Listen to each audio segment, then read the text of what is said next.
folks, and welcome back to the Grumpy Gamer channel. That's it, you guessed it. This is that channel where you get to see this old git talk about modern games. Well, for today's in-car comments, yay, it's Friday.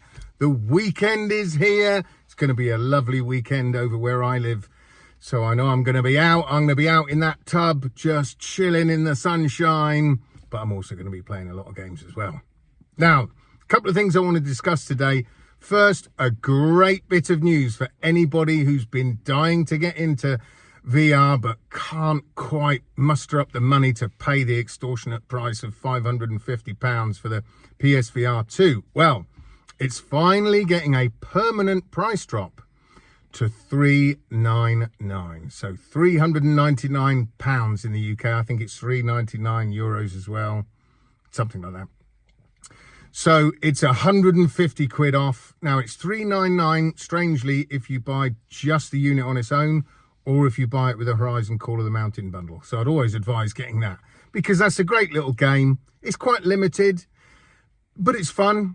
Graphically, it's lovely. The beautiful, deep, rich colours of it, obviously because of the OLED screens. You know, it's a nice little game. It's a nice introduction. However, for a total beginner, yeah, it might make you feel a little bit motion sick. So be aware of that. But I'm just looking forward, just like I did in the sale they did before Christmas, where they dropped it to $350 briefly. I really enjoy seeing all the people coming online and just being so excited and blown away by their first experience. Especially, you know, I've seen a lot of the guys in the GT7 group that I'm in, you know, guys that have played on controllers all their lives, never used VR, and then they finally dived in before Christmas. And just the comments you see from people where they're just blown away by VR and said, I just never thought it was going to be like this. How great it is, how awesome. You know, that's the thing with VR. If someone's never played VR before, they've never been in a VR headset, it doesn't matter how much you try and explain to them and get it across to them what it's like to be in VR. It's not until you're finally in it that you go, right, I get it now. Right, wow, this is incredible. So yeah, I'm looking forward to seeing lots more people coming online over the next month and sharing their excitement with their new headset, because this price drop starts from March, which, as far as I'm aware, is tomorrow. 1st of March is tomorrow.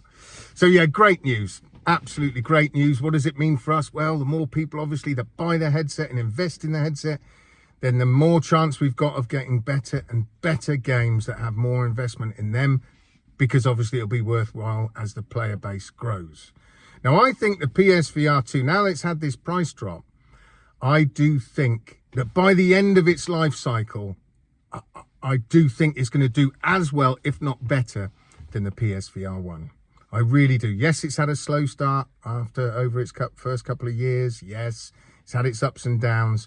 But I think by the end of its generation, it will finish strong. I really, really do. But there we go. There we go. We got the price drop, $399. Brilliant. So on to the next thing I want to discuss. Oh dear. I don't know why this developer has done this. I really, really don't. I mean, they've literally sabotaged their own game on the PSVR2. It makes no sense. Now, what am I talking about? I'm talking about Exocars. Now, this is a game that's been on my wish list since the beginning. I've been looking forward to this game.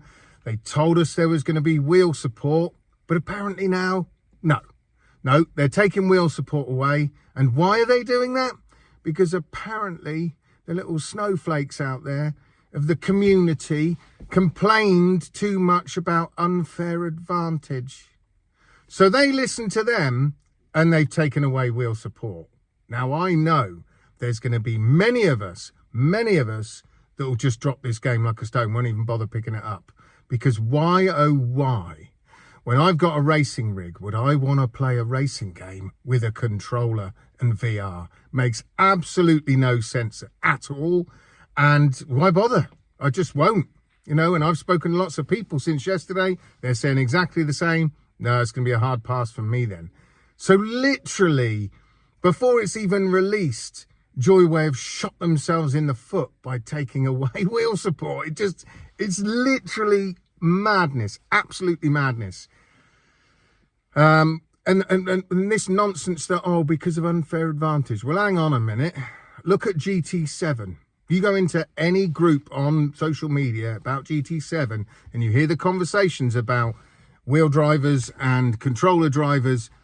And actually, you'll always hear from the controller drivers that there's they've got the advantage. They're much quicker. They can be, you know, so many times I had conversations with people saying, oh, I can beat you easily with a controller. Well, you might be able to. You very might be able to, but you're not using the same skills as I am. You're just using 2 thumbs and 2 fingers. That's it. I'm using 2 legs, 2 arms. I've got 3 pedals. I've got a gear stick and a steering wheel. Very different set of skills used there. Very, very different set of skills. But I don't mind if they beat me, because I'll always say, yeah, you might beat me. You might be quicker with a controller than I am with a wheel. But guess what? I'm having a lot more fun than you are, plain and simple. No two ways about it. But anyway, so I just find it insane that they've gone along with this and they're removing wheel support. I mean, I think that they might U-turn on that pretty quick when they see the sales hardly get off the floor on PSVR2. Because I can guarantee there would have been a lot more people buying this game if they continue to have wheel support in it. But there we go. Let's see, folks. Let's see. I'm hoping they'll bow down to the pressure of the rest of the community who are going to say, we're not buying it then. But let's see. This is why I don't want Exocars on my Quest. What's the point? And then I'm going to be playing with the 2 controllers. Don't want that. I don't have any racing games on my Quest other than the V-Rider SBK motorcycle racing game, which... oh, God, that's another story. That was hell of a disappointment. But I'll save that for another video another day. Anyway, folks, these have just been my ramblings. Let me know what you think. Let me know what you think about Exocars now that they've removed wheel support. Are you going to still pick up this game, or are you going to leave it and see what happens? Let me know down in the comments, folks. I hope you have a fantastic weekend. I hope you play some fantastic games. And until next time, I shall see you guys on the other side. Adios.